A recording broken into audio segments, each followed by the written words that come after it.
Hey you guys, so today on WTF is this, we're gonna talk Lipo Burns. Let's get started. Okay you guys, what are Lipo Burns?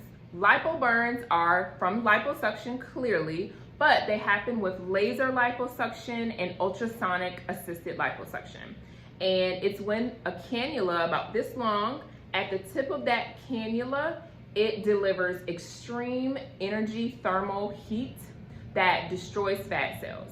And if that cannula is left in the same spot for too long or targeting an area for too long, it could possibly cause burns. So that is what liposuction burns are.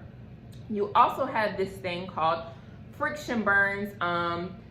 They could be lipo burns, or I like to call them friction burns, and that's when that cannula is kind of going back and forth on your skin. So it's inserted into your abdomen, but it's going like this, and it could like potentially be rubbing against your skin. So without any type of lubrication or petroleum jelly, not petroleum jelly, but lube, or any type of port. Sometimes ports are put into that incision and then the cannula goes into the port and goes back and forth, so it's not on your skin. That could cause friction burns as well. So that is what lipo burns are. How do they present themselves? So lipo burns can present themselves one way in the first couple days, and then in the next few weeks they can transition into something totally different. So they could present themselves as like blisters, or very, very severe redness, even dark or black, that they can kind of evolve into. It's extremely important to check your skin every single day, you guys, to see if any type of ulcers or any type of course, bruising is gonna be there, but any discoloration or anything that's not like a bruise, we need to be checking and we need to keep an eye on. This is one reason why Recovery House is really, really good, because after surgery, you guys are not thinking about anything but your bed, right? So you just want to beeline to your bed, lay down, and just lay there forever. But that's why you need somebody either in a recovery house or a nurse to kind of look and think about the things that you're not thinking about, whether that's checking your skin, whether that's eating, whether that's drinking, whether that's taking your pain medicine on time, getting up to use the bathroom, like we're looking at your urine to see how hydrated you are. These things you don't care about. So your skin is very important to look at. If you're not looking at it, someone needs to be looking at it every day to check out if any lipo burns have presented themselves. How long does it take for lipo burns to heal? This is a very hard question to answer directly or pinpoint, because it depends on the type of burn. They could be a friction burn that we discussed earlier. In that case, those kind of heal very nicely. They could be a lipo burn where it could be second or even third degree burns, and that could be very, very tragic. It could be down to the adipose white tissue, which we call like the white meat. And therefore it may take a longer time to heal. So anywhere between like 8 months to even up to a year or two for these deeper wounds to heal or burns to heal. Again, that's why it's good to kind of get an eye on them immediately, so we can go ahead and work on ways to kind of treat them, and which we'll talk about in a minute. But yeah, definitely have someone with you if you're at a recovery house. I know I've seen skin situations where I've either cut away some tape or covered it, or just let the patient know that, hey, you got something brewing right here. It's just extremely important to get on that immediately. Also, genetics plays a part in healing. Whether you have, how do you heal? Do you heal bad? Do you heal for a long period of time?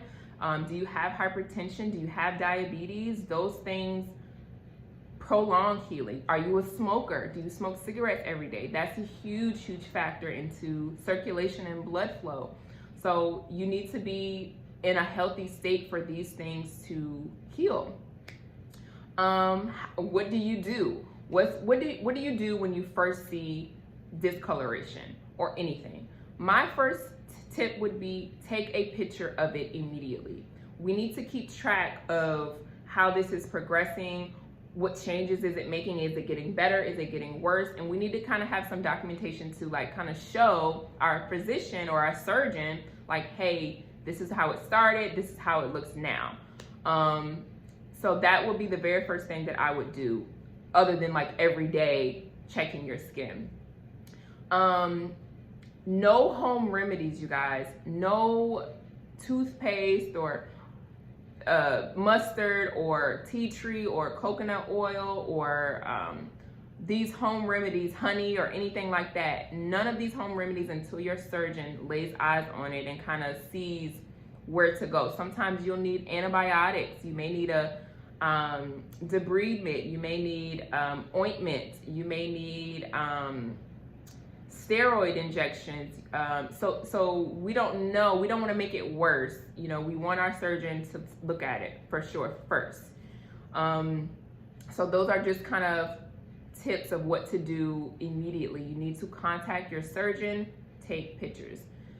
You guys, make sure your skin is covered as well, okay? Faja burns are a little different than lipo burns in the sense that faja burns typically appear like in creases or where your garment is kind of like bulged up or bunched up, but your skin is very fragile, it's very numb. I know you've heard this before. Wear something in between your garment and your skin. It's literally gonna be like ripping a piece of paper. Your skin is dry and a garment is rubbing on it. You know, that can only hurt your skin. So wear something over your skin, in between your garment and your skin, all right? Foam boards, the cushion ones, the white ones, silicone foam, t-shirts inside out, pillowcase, just anything that's flat that you can smooth it out that's not gonna irritate your skin. What else do we have? How to prevent lipo burns. This is a hard question to answer again directly, because when you guys are on the table and when you've had general anesthesia and you're asleep, there's nothing you can really do at that point. So the number one way to prevent lipo burns is to do your research and get a board certified plastic surgeon. Like, that is the best way to ensure that you're not gonna have situations like this. Talk to your doctor, ask them questions in the consultation. This thing of getting surgery and you've never seen your doctor until the day of surgery blows my mind. You guys, have a consultation with your doctor. Sit down, talk to your doctor, ask them questions. How do they do lipo? Have they seen lipo burns before? Have they dealt with faja burns before? What are some of their lipo techniques? Things like that. You want to have a conversation and feel comfortable with your doctor. Now, we all know the risk of surgery, right? That's what we sign up for. So lipo burns may happen even if you have the best surgeon, but this is the key. You want to have that surgeon walk down that road with you after surgery. You don't want to have a surgeon that's, peace out, I can't get in touch with my surgeon and I have this lipo burn, I have this faja burn, like what do I do? So it's important to get in front of your surgeon, fill out the vibe, make sure you're comfortable with that, make sure you trust your surgeon. It's a two-way street, and he will be there, or he should be there with you if you have any complications or if you have anything arise from that. So that is all of my tips for lipo burns, faja burns.